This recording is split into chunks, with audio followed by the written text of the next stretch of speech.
am Meherin. Today I will be discussing about myself. This is an introductory video of myself.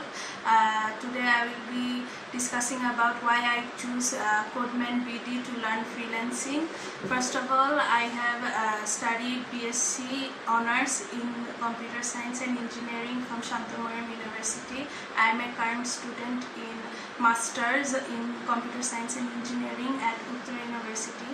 But due to coronavirus, it has been very hard to find jobs now.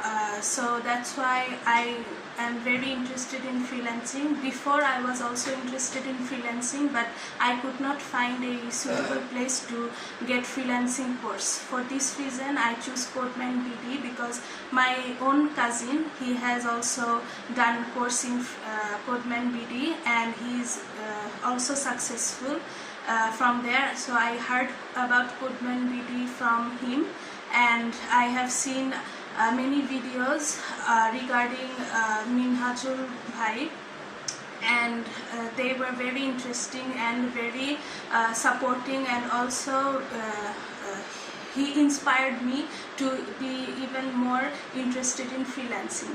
That's why